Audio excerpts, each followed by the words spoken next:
One of my earliest memories is of trying to wake up one of my relatives and not being able to.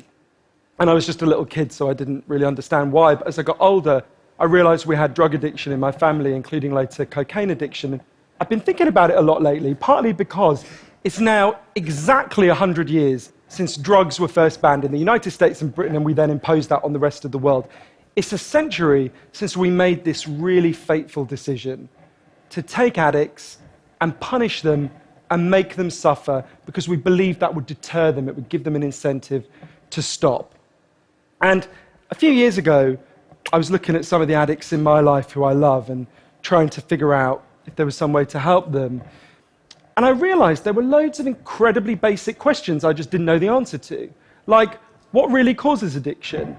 Why do we carry on with this approach that doesn't seem to be working? And is there a better way out there that we could try instead? So I read loads of stuff about it, and I couldn't really find the answers I was looking for. So I thought, okay, I'll go and sit with different people around the world who've lived this and studied this and talk to them and see if I can learn from them. And I didn't realize I would end up going over 30,000 miles at the start, but I ended up going and meeting loads of different people, from a transgendered crack dealer in Brownsville, Brooklyn, to a scientist who spends a lot of time feeding hallucinogens to mongooses to see if they like them.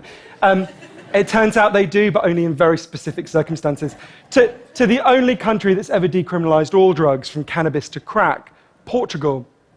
And the thing I realized that really blew my mind is almost everything we think we know about addiction is wrong. And if we start to absorb the new evidence about addiction, I think we're going to have to change a lot more than our drug policies.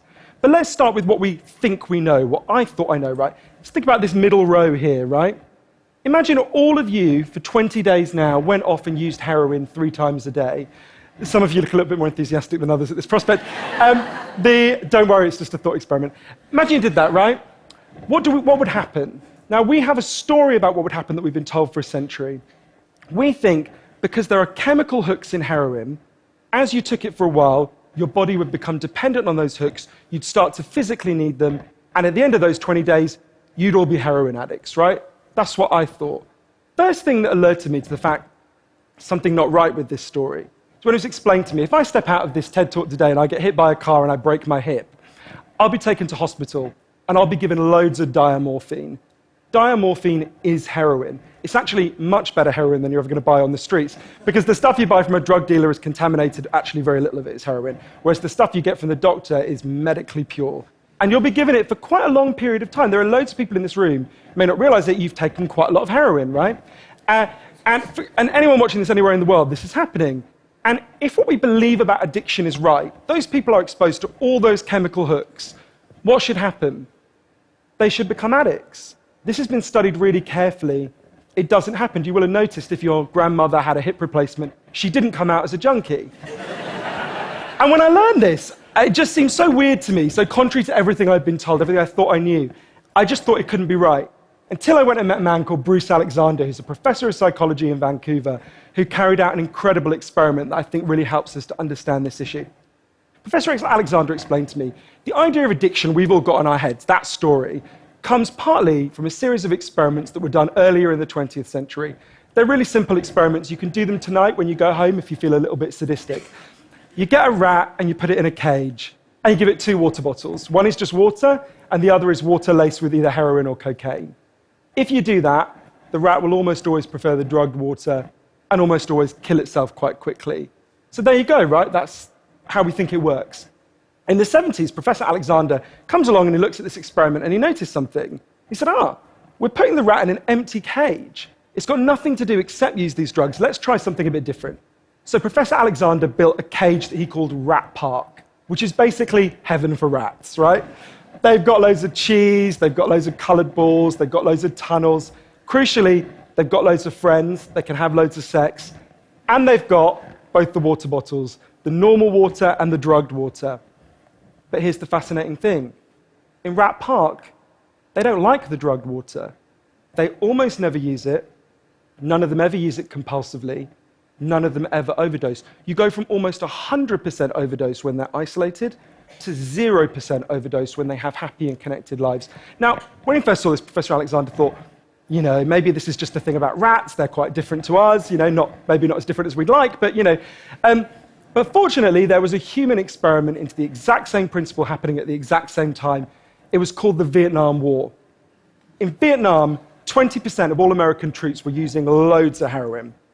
And if you look at the news reports from the time, they were really worried because they thought, my God, we're going to have hundreds of thousands of junkies on the streets of the United States when the war ends. It made total sense. Now, those soldiers who were using loads of heroin were followed home. The Archives of General Psychiatry did a really detailed study, and what happened to them? It turns out they didn't go to rehab. They didn't go into withdrawal. 95% of them just stopped. Now, if you believe the story about chemical hooks, that makes absolutely no sense. But Professor Alexander began to think there might be a different story about addiction. He said, what if addiction isn't about your chemical hooks? What if addiction is about your cage? What if addiction is an adaptation to your environment? Looking at this, there was another professor called Peter Cohen in the Netherlands who said, maybe we shouldn't even call it addiction. Maybe we should call it bonding. Human beings have a natural and innate need to bond. And when we're happy and healthy, we'll bond and connect with each other. But if you can't do that because you're traumatized or isolated or beaten down by life, you will bond with something that will give you some sense of relief. Now, that might be gambling, that might be pornography, that might be cocaine, that might be cannabis, but you will bond and connect with something because that's our nature. That's what we want as human beings. And I think, at first I found this quite a difficult thing to get my head around, but one way that helped me to think about it is, and I can see, I've got over by my seat there a bottle of water, right? I'm looking at lots of you, and lots of you have bottles of water with you, right? Forget drugs, forget the drug war. Totally legally, all of those bottles of water could be bottles of vodka, right? We could all be getting drunk, I might after this. But we're not, right? Now, because you've been able to afford the approximately a gazillion pounds that it costs to get into a TED Talk, I'm guessing you guys could afford to be drinking vodka for the next 6 months. You wouldn't end up homeless. You're not going to do that. And the reason you're not going to do that is not because anyone's stopping you. It's because you've got bonds and connections that you want to be present for. You've got work you love. You've got people you love. You've got healthy relationships. And a core part of addiction, I came to think, and I believe the evidence suggests, is about not being able to bear to be present in your life. Now, this has really significant implications. The most obvious implications are for the war on drugs, right? In Arizona, I went out with a group of women who were made to wear T-shirts saying I was a drug addict and go out on chain gangs and dig graves while members of the public could jeer at them. And when those women get out of prison, they're going to have criminal records that mean they'll never work in the legal economy again.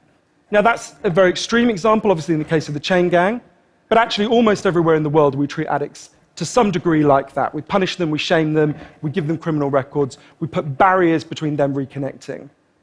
There was a doctor in Canada, Dr. Gabor Mate, an amazing man, who said to me, if you wanted to design a system that would make addiction worse, you would design that system.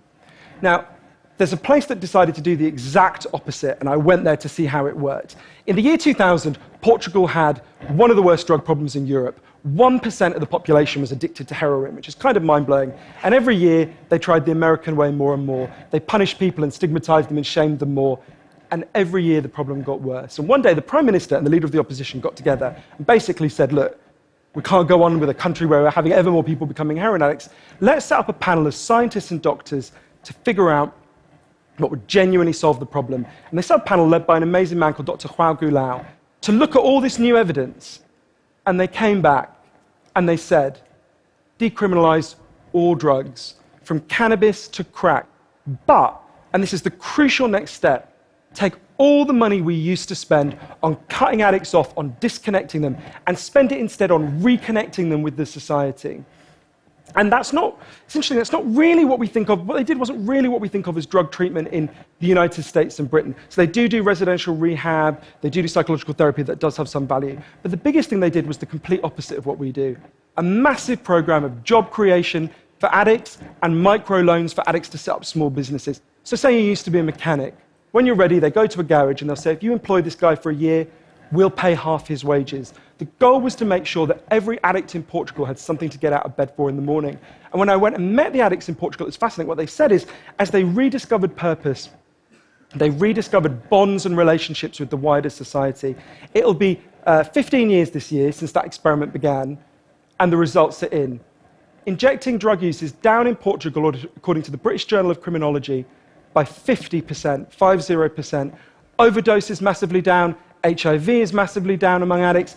Addiction in every study is significantly down. One of the ways you know it's worked so well is that almost nobody in Portugal wants to go back to the old system. Now, that's the kind of political implications. I actually think there's a layer of implications to all this research below that. You know, we live in a culture where people feel really increasingly vulnerable to all sorts of addictions, whether it's to their smartphones or to shopping or to eating. You know, before these talks began, you guys know this, that we were told we weren't allowed to have our smartphones on. And I have to say, a lot of you looked an awful lot like addicts who were being told their dealer was going to be unavailable for the next couple of hours. And yeah, a lot of us feel like that. And it might sound weird to say, oh, you know, I've been talking about how disconnection is a major driver of addiction. It might be weird to say it's growing because you think, well, we're the most connected society there's ever been, surely. But I increasingly began to think that the connection we have, the connections we have, we think we have, are like a kind of parody of human connection. If you have a crisis in your life, you'll notice something. It won't be your Twitter followers who come to sit with you. It won't be your Facebook friends who help you turn it round.